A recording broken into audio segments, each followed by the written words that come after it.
Hey, it's me, Christiana Gaudet, your tarot fairy godmother with a rant. What's my rant about? Believe it or not, the High Priestess. The High Priestess? Why would anyone want to rant about the High Priestess? Here's my rant. If you are a member of any of the really wonderful social media tarot study groups, where people will sort of post cards and post their ideas about the cards they've drawn in readings, and have other people ring in on what does this mean? Every freaking time the High Priestess comes up, there's going to be a line of 50 people saying, it's your intuition, trust your intuition. The High Priestess says, follow your intuition, trust your intuition, it's your intuition. The High Priestess is all about intuition all the freaking time. Now, is intuition a primary keyword for the High Priestess? Of course. Could the High Priestess mean trust your intuition? Yes. And if you're a brand new tarot reader, that's a good interpretation. But if all you're ever going to do with this card, this very deep, very spiritual, very nuanced, very versatile card, is say, trust your intuition, then I suggest you put your tarot deck away and go get a very pretty oracle deck, which will very likely have a card that says, trust your intuition, and there you have it, okay? Because there is so much more to this card than just intuition. Let's look at some of the things we see in this card.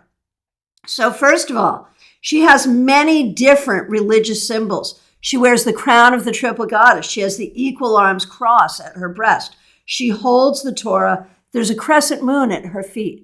She talks about sort of this embodiment of spirituality, this sense of seeking what is true, finding the truth. And that sometimes is the opposite of trusting what you think your intuition is. It's going deeper. The High Priestess wants you to go deeper. Whatever you think it is, go deeper. Now, look at her gown. It turns into water and flows off the page. And we'll see the water of the High Priestess in many other of the major arcana cards. In fact, the High Priestess has the inception of many symbols throughout the major arcana in the weight deck. So we have this water that flows through many of the cards. And that is the water of the subconscious. So another question that the High Priestess may ask is not just, what's your intuition telling you? It's what's really going on in your subconscious and how can you bring that to light? Now, the two pillars. She sits between two pillars, the pillar of mercy and the pillar of severity. These are the outer pillars of Solomon's temple and also the two outer pillars of the Kabbalistic tree of life, Boaz and Jachin. Her backdrop is pomegranates. Now, this represents two things. Pomegranates represents her fertility. She is virginal yet fertile. The Empress has those same pomegranates on her gown. We have gone from virginity to pregnancy, from maiden to motherhood. She is part of the cycle of the triple goddess, maiden to mother, right? So we see this fertility that is not yet tapped into, but it's there. But those pomegranates are also the food of the land of the dead. She is archetypally Persephone, who, after being abducted by Hades, would have been allowed to return to the above ground world full time had she not eaten 6 pomegranate seeds, which is why we have winter now, right? So she is the queen of the land of the dead. She sees beneath the veil. So she also is a card that can speak of mediumship, of looking. So we look into everything that is hidden.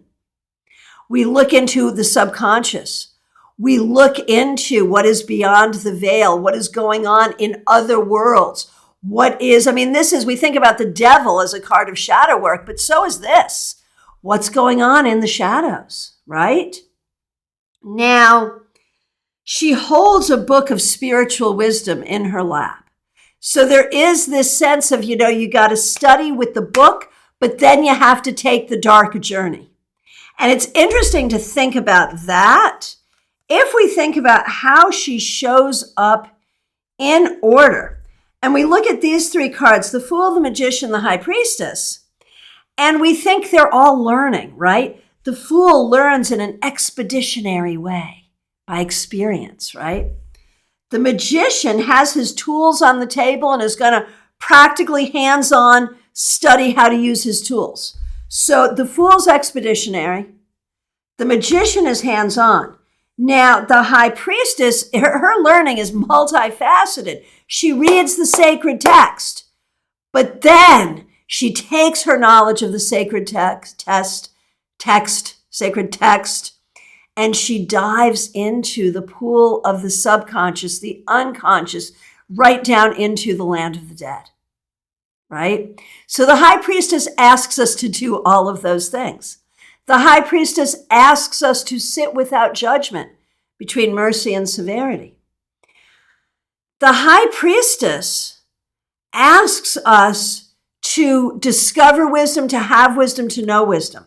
But she is also a card of secrecy, and she is a card of femininity. She can be the card of perfection, the perfect woman, and therefore perfectionism. We can have so much feminist discussion when we look at this card, having to do with the treatment of women. Women who are honored versus women who are objectified. The guilt that we have around being women can show up in the High Priestess. Whether we are treated with respect or disrespect can show up in the High Priestess. So there is so much more here. Now, let's look at some other cards with which we associate her. She is clergy, along with the Hierophant, who is the high priest, and the Hermit. She is clergy, right? We also can associate her with the Moon, where we see bringing, knowing all that is hidden, the search for what is hidden.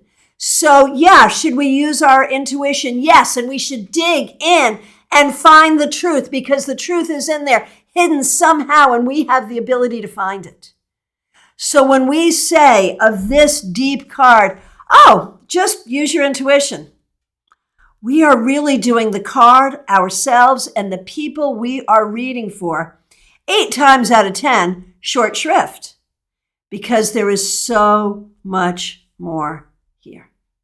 So, next time you see this card, dig into this card, because this card asks you to dig in. My friends, thank you so much. I really appreciate you. I'll look forward to seeing you soon.